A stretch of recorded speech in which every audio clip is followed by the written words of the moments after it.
I screwed up the thumbnail. No, I screwed up the thumbnail. Anyway, I screwed up the thumbnail. The thumbnail was no more. I don't know what happened to the thumbnail. I pressed buttons in the thumbnail. It fell apart. I need to bring my tie. Finally, it's a little bit warmer, so I can do this. Guys. It's a little warmer today, so I can do this. Anyway, the end of the world as we know it. Remember that bit from the song? It's the end of the world as we know it. It's the end of the world as we know it. It's the end of the world as we know it. Yes, it is. It is. You know why? Because I told you guys that things that were bad were just about to get worse. And so they did. They did. Because, you know, this thing is not staying in place. There's another thing that's worse than it was before. Because again, it just once you start giving away American freedom, it just keeps going, you know? That's the thing, right? With American freedom. I spent so many years in my life going from hoping that one day I would be 100% American because, you know, like well, not 100%, but at least American by document. Because when you're raised in America from the early times of your life, you just feel like you are, and then that gets taken away from you because your parents decide to move away from America. So then you go from being a green card holder to being a nothing, and then you claw your way back to America. And you keep hearing that phrase in the movies, I'm an American, I have rights. And then by the time you become an American with an American passport, you realize that every day you feel like, I'm an American, I had rights. And so that's how I feel. So anyway, I was ranting for so long about drones and remote ID and Part 107 and all that jazz, right? Because every single day, a new law, not every single day, but it feels that way. Day after day after day, there's new laws being put in place to stop people from flying drones, from doing things. Well, the end of the world as we know it has become now, because guess what? If you go to a national park, you can't even shoot a TikTok or a YouTube video. In fact, nowadays, if you do that, you go to those places, you're doing it somewhat illegally because you're required to have a permit. Yes. Bravo, political people. You've done it now. So if people just want to go and have fun on vacation and they're hanging out at a national park in America, they need to find a way to get a permit in order to shoot just regular photography for their families or whatever. They would just want to have fun shooting videos. I think as of right now, I think this only pertains or relates to shooting videos. If you shoot videos for YouTube and TikTok, you need a permit. Regular photography may still be okay, but for how long? For how long, people? So anyway. Just give away your rights. Just give away all of your American rights. Just give them away. Just give one away, give another one free. It's like it feels like I don't know. In 10 years, how many rights will be left? How many of our rights will be left? But anyway, guys. So this is why, as I said before, I am not. If you guys have never seen any of my videos and you're showing up today, I am not left. I am not right. I'm a little forward. But in all fairness, I'm not right enough to be accepted by the right party. I'm not left enough to be accepted by the left party. I'm too crazy to be an independent, so I'm just a buffoon. What are you gonna do? What are you gonna do? So anyway, as I said before, I did it the right way. I came to America twice. Once through my parents' visa, and the second time, I clawed my way through the system, jumped through every single loophole, not loophole, every single hoop, jumped through every single hoop that was required of me. I did not jump over a fence or climb over a wall to get into America. I did it all right, the way you're supposed to. And now that I am a full-fledged American citizen with an American passport, I see my rights taken away every day. So, I mean, I'm like, I don't know. Again, guys, don't look at me that way. I know you're looking at me that way. I didn't vote for anything. I couldn't.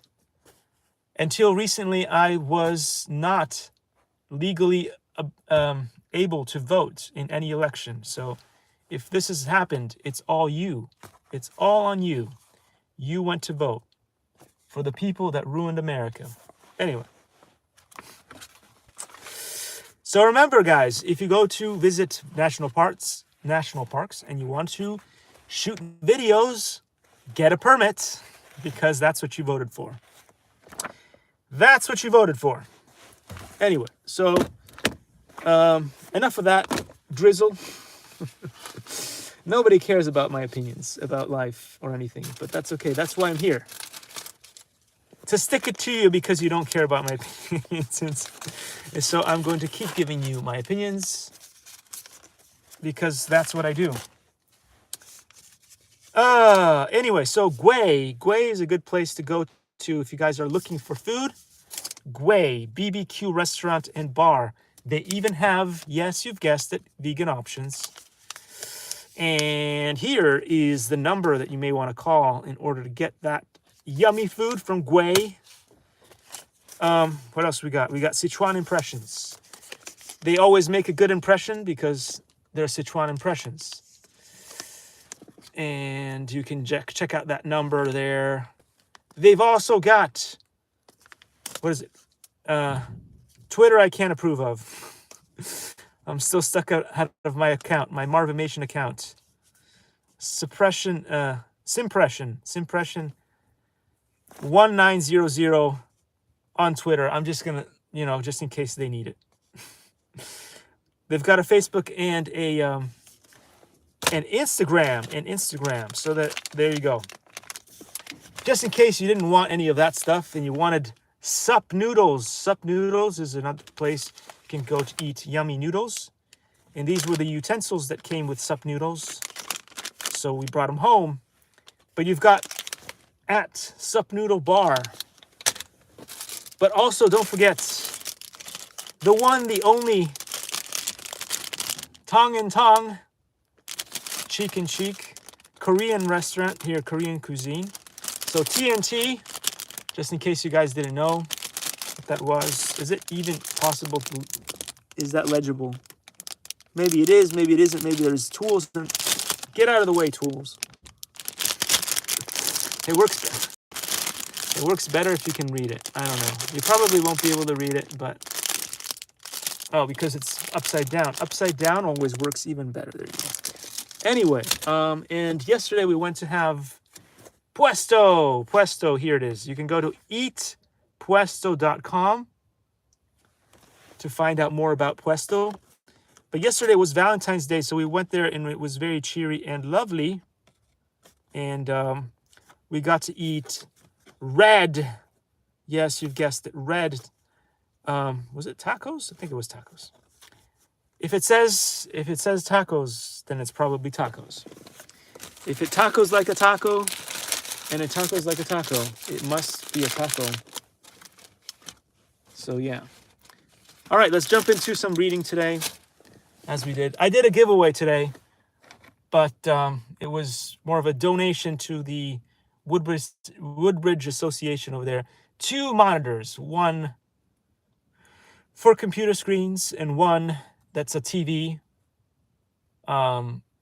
So it's got all the cables that you might need for anything that you might need to do with anything that you might need to do. So one can be used either as a TV screen, or you can connect it up to a laptop. If you do have one of those squiggly blue connectors that they used to use, excuse my humanity, I really should have brought a tie. But this looks pretty nice, don't you think?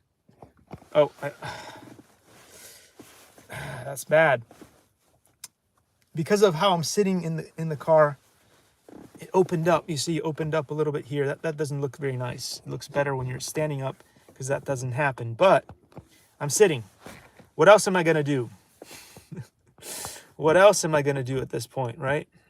Anyway, so yeah, I'm gonna start reading some stuff. I did a giveaway, as I said before, 2 monitors. One only works with laptops, I guess, or PCs, and the other one works with both PCs and with just as a TV too. You can attach your Apple devices or whatever to Apple streaming, or your, what's the other thing? Is something Fire? Is it Kindle Fire or something? I don't know, something like that. Where you can do that with the TV too. Anyway, whatever floats your boat, you can do all that stuff. They're not the newest TVs. They're quite antiquated. But if you're like a college kid and you got nothing, but you've got access to Woodbridge, and Woodbridge badges, then you can go in there and get yourself one of those things. I don't know. I don't know how it's going to work out. It's a gift for Woodbridge, as are most of my giveaways. They're just a gift to anybody who wants it around here. You could take it, or if the Woodbridge Association wants to keep it and have that as part of the tennis courts here, so that people can come and use their laptops in the break room, they can. It doesn't matter to me. I just wanted to give something away for Valentine's Day. Although I gave it away the next day, and I also forgot to bring the remote. I will bring the remote control for the TV later on. So that is something that will happen. Anyhow. Yesterday we ended the live stream with Exhibit 2.4, which was the defense or the critique of the EMH. So if you don't know what that is, go back to watch the previous live stream. I hope I put in 15, because today should be the 15th. So Robert Lucas, professor of economics at the University of Chicago, defended the EMH in his article, In Defense of the Dismal Science, 2009. Wow, the sun is pretty strong today. Maybe a little too strong, which, let's see if I do this. Ooh, that reduces the glare in my eyes mostly, which is, but does that ruin the, no, it's fine. I don't want to lose. Sometimes if you spend too much time in the sun and you look too much closely into the sun, your not your eyeballs themselves, but there's a part of your eyeballs. There's a part inside your eye that tends to turn yellowish, and then you stop being able to see colors in true color, and they start getting a yellowish hue. So to avoid that, hopefully this is going to help. Anyway, or not. We won't know. This is something that occurs over time. And there was a famous artist back in the day who suffered from this, and eventually, I think you would probably be able to tell from his artwork later on that this kind of thing started happening. So his colors were no longer true to what they were supposed to be. Anyway, let's get back to the science of the stocks, whatever this thing is. So as I said before, In Defense of the Dismal Science, 2009. It was written in response to a series of articles critical of mainstream macroeconomics that started with Economist 16th July 2009 article, What Went Wrong with Economics and How the Discipline Should Change to Avoid the Mistakes of the Past. Professor Lucas argued that the theory propounded in the EMH has been thoroughly challenged and accuracy of hypothesis confirmed.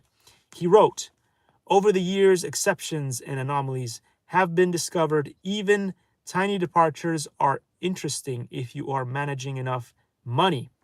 But for the purpose of macroeconomic analysis and forecasting, these departures are too small to matter. Page 1 of electronic document, which we don't have, so I can't read to you. For Professor Lucas, the inability to predict events such as failure of Lehman Brothers was a confirmation of the theory of market efficiency, one of whose main implications is that the price of a financial asset reflects all relevant information that is generally available.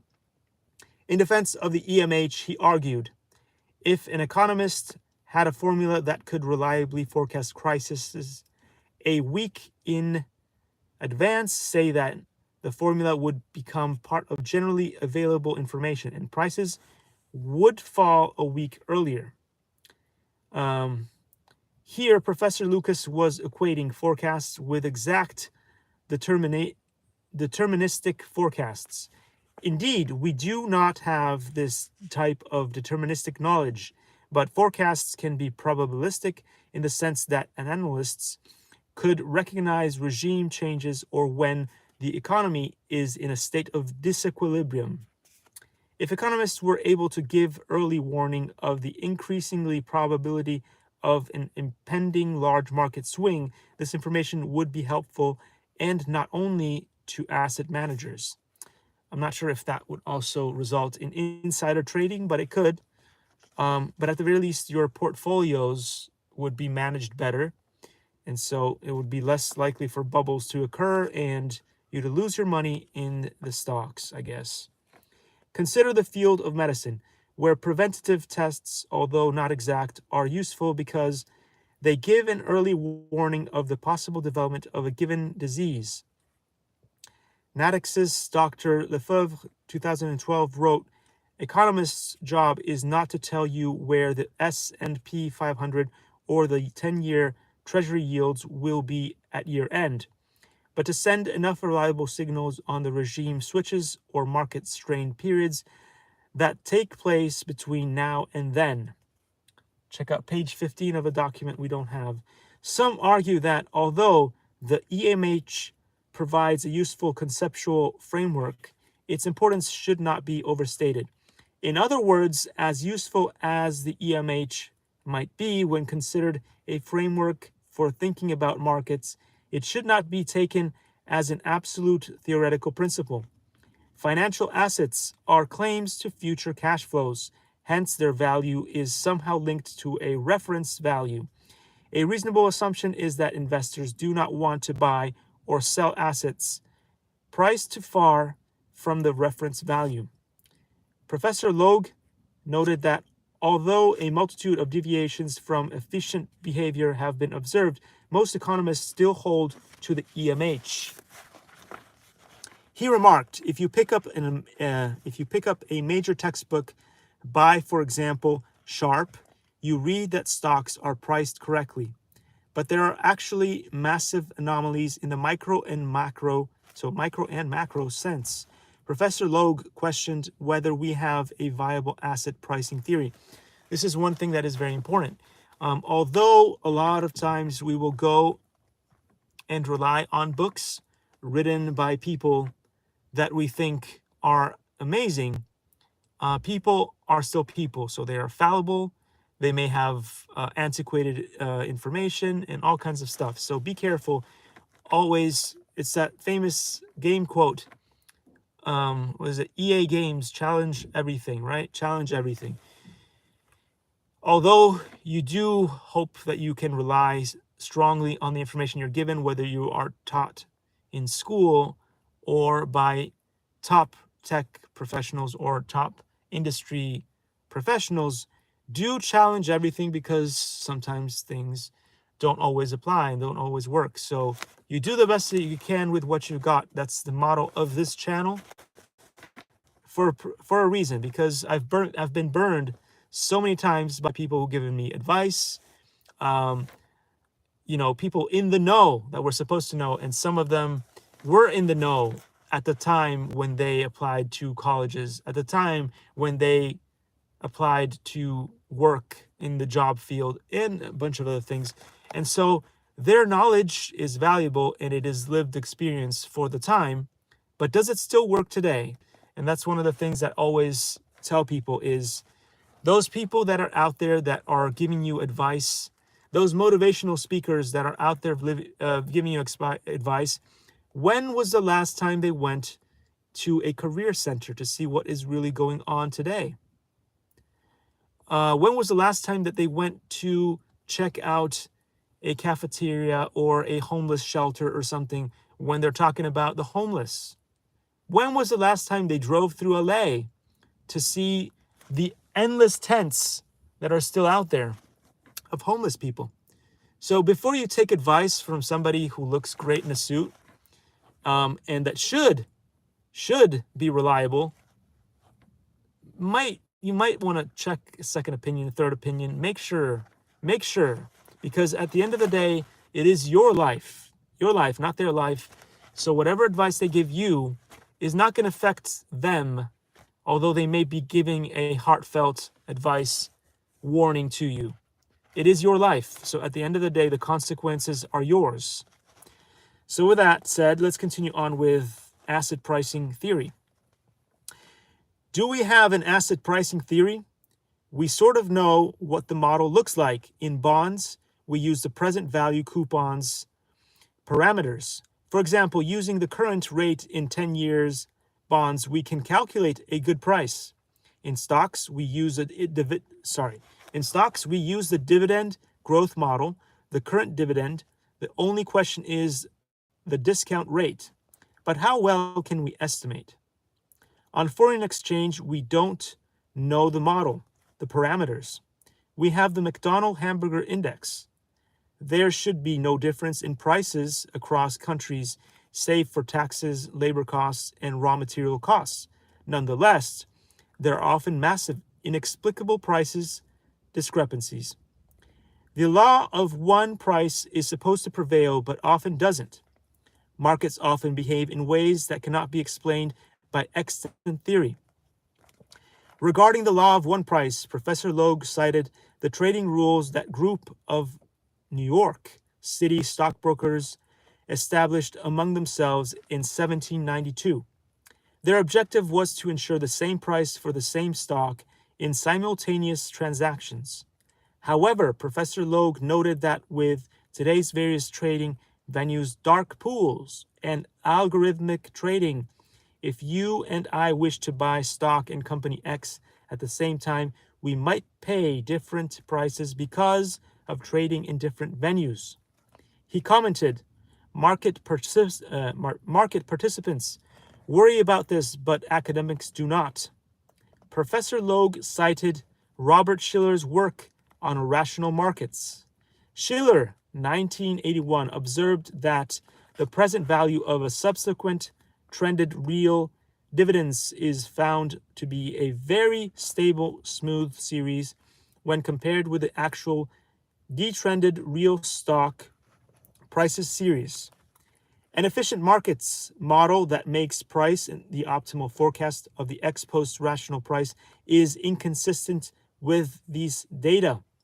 Among those who poke holes in the efficient market hypothesis is Dr. Oliver, who argued the EMH, like the rest of neoclassical finance, is an incomplete theory that needs to take money into consideration.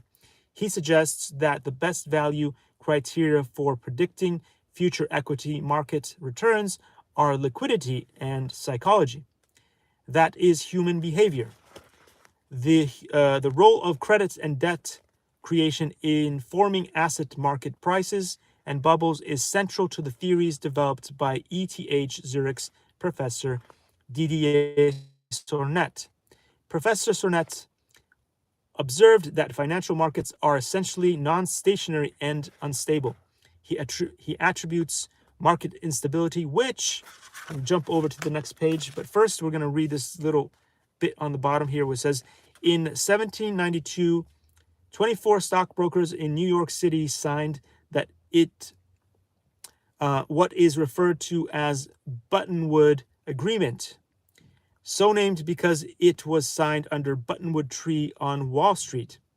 The agreement fixed trading rules on the exchange that was to become the New York Stock Exchange. Okay, so I'm going to go back and reread this last sentence so that we can jump over to the next page. He attributes market instability, which contradicts market efficiency to process of excessive credit and debt creation, similar to the thinking of the late Hyman Minsky's 1992 critique. Sornet argued in The Illusion of the Perpetual Money Machine, Sornet and Cowell's 2012, that financial bubbles and the ensuing crises are ultimately phenomenon of asset inflation because of excessive generation of credits and debt that stays in the financial sector, thereby rendering the sector fragile. To provide a simple intuition of the process, the authors used a sequence of graphics that first showed the behavior of the S&P 500 with respect to U.S. gross domestic product, and then showed the parallel behavior of wages, savings, corporate profits, and debt. The impact of money generation on the economy and financial markets becomes quite clear from these graphics.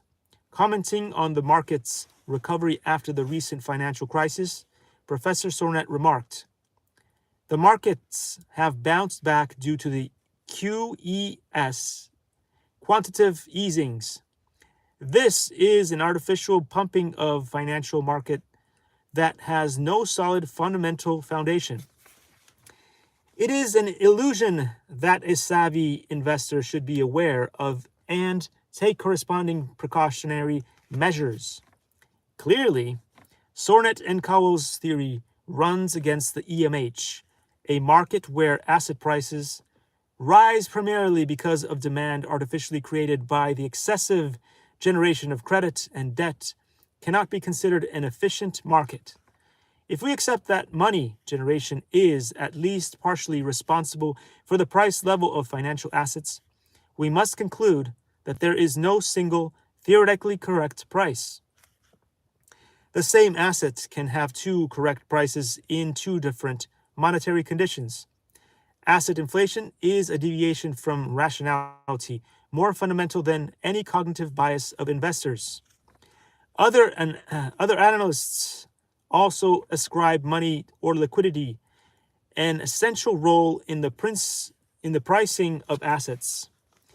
Brandywine Asset Management Michael Dever remarked that the apparent intrinsic return from investing in U.S. stocks over the past 100 plus years was the result of two primary return drivers.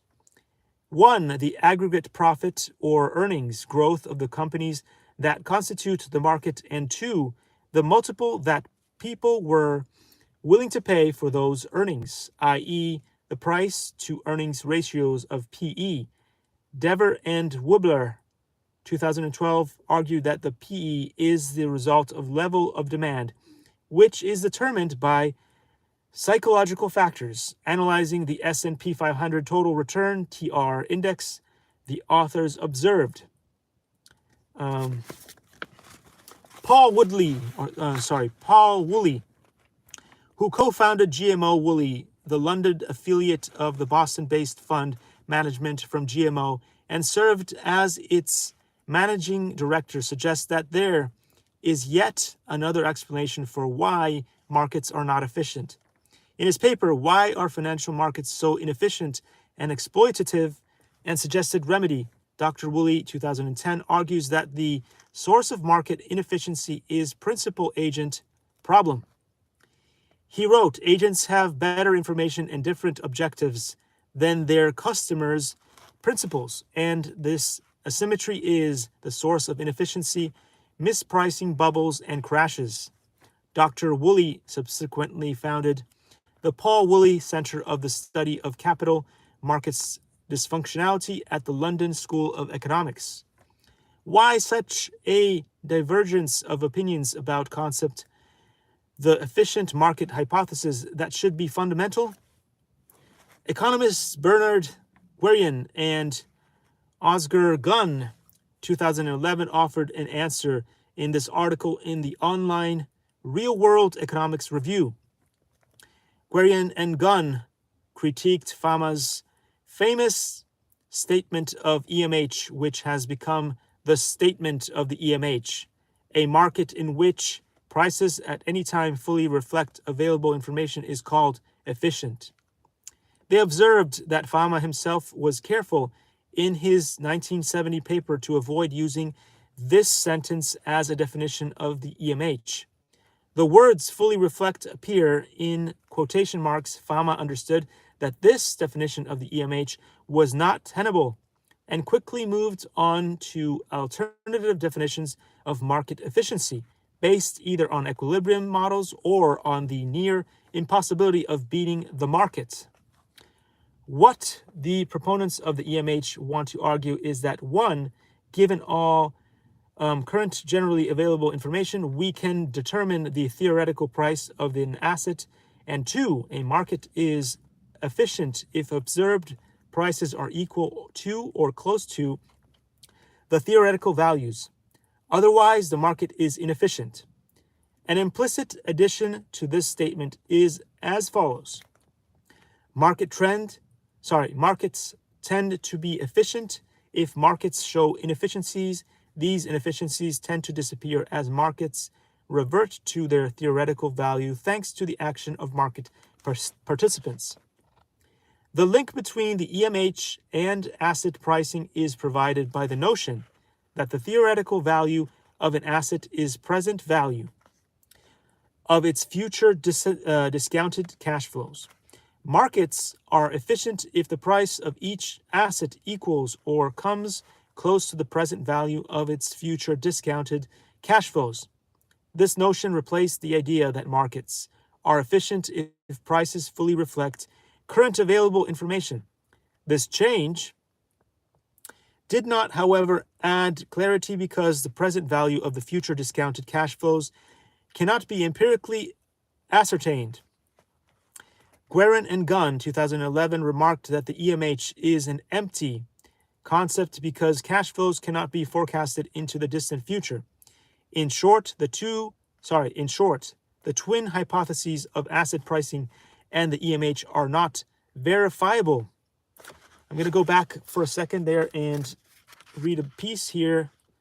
Minsky proposed his financial instability hypothesis, FIH, in a 1992 working paper. According to Minsky,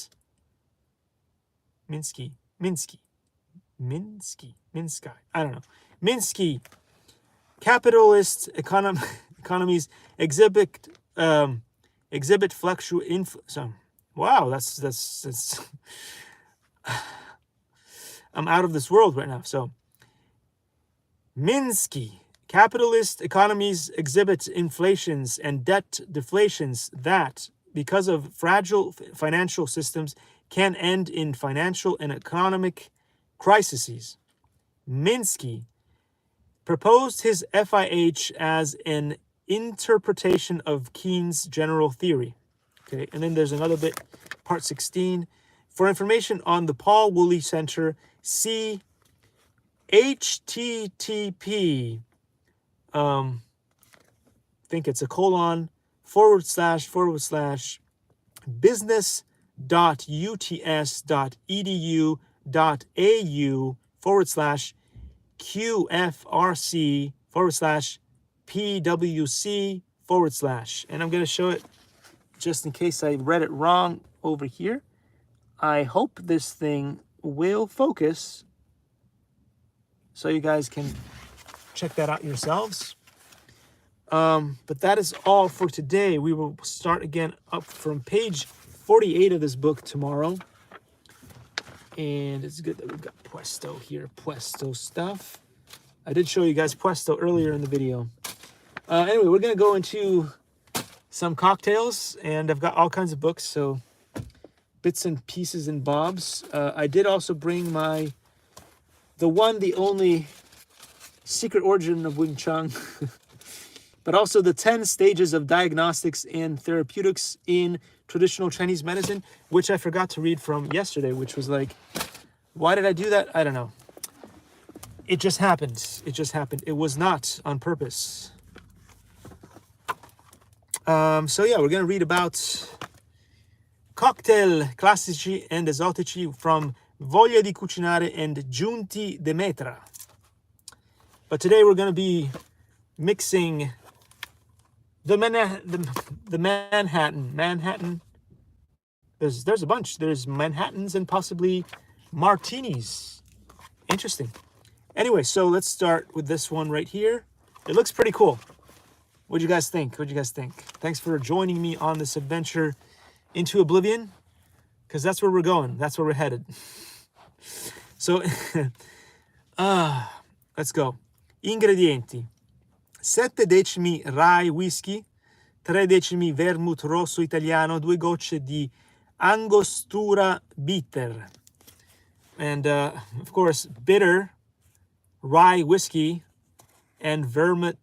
I'm not sure what that is. That's probably Italian, so I'm not going to be able to change it back into English. So, versare nel mixing glass alcuni cubetti di ghiaccio cristallino, aggiungere rye whisky, vermouth e angostura, mescolare bene con un cucchiaio a manico lungo e servire in una coppetta da cocktail ben fredda, filtrando con l'apposito passino.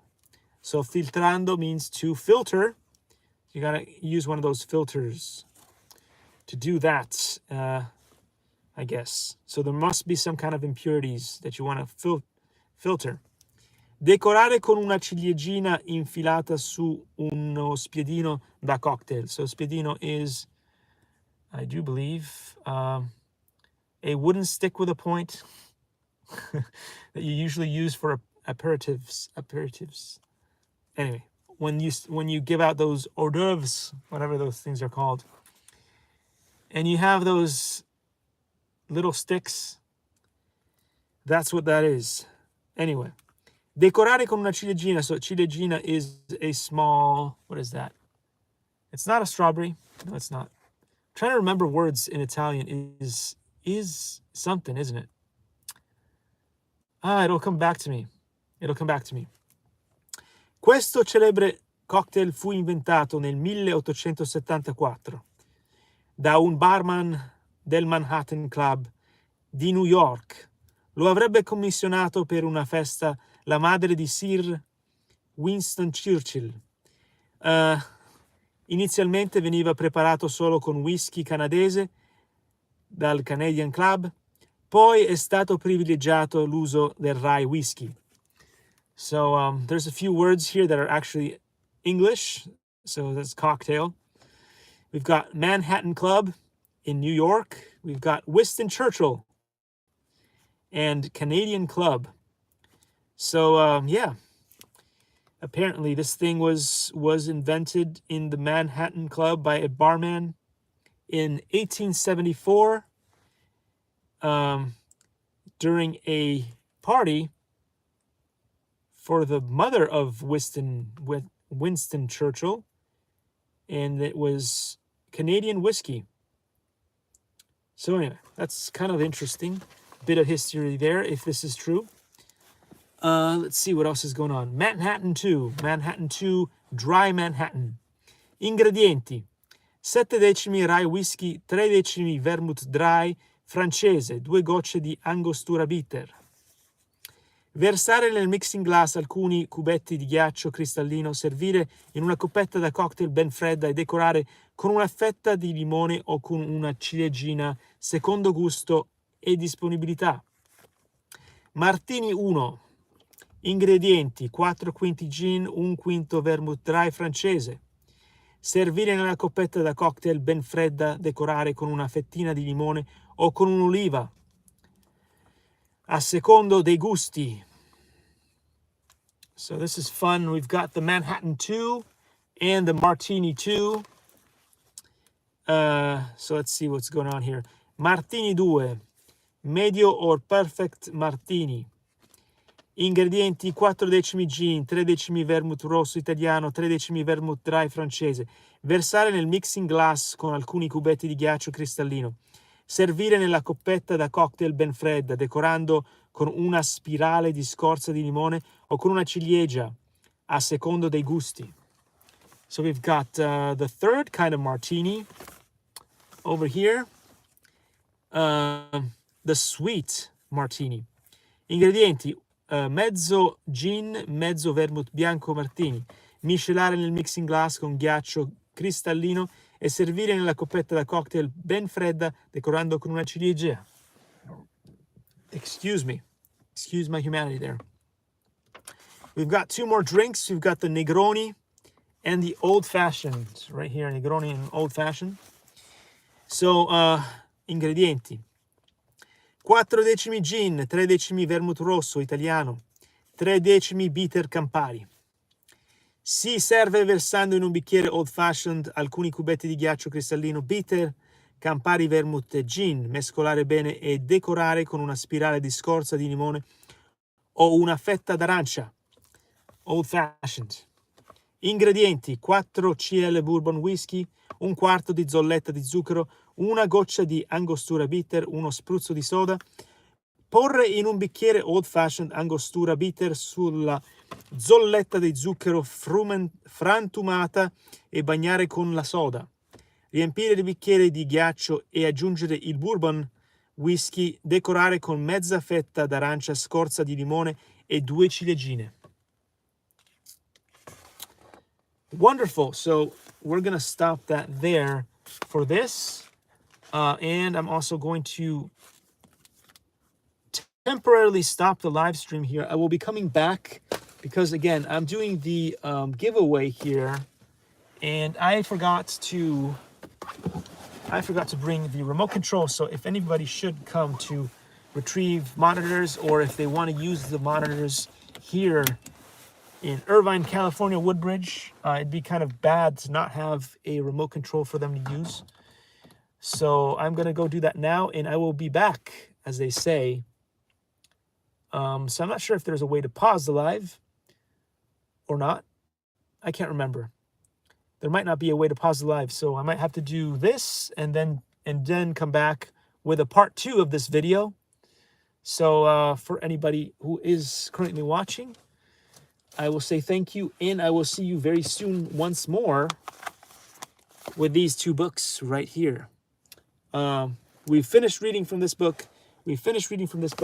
So we will be coming back very soon with the next book, which is going to be about the human body. So if you want to take a look at that. But with that, we're going to say goodbye using Puesto here. The shout out to Puesto. And again, something just popped up on the screen, which does not allow me to stop and see the X. There we go. We've got the X. It was real. It was great. Thank you. And I'll see you all in the next one.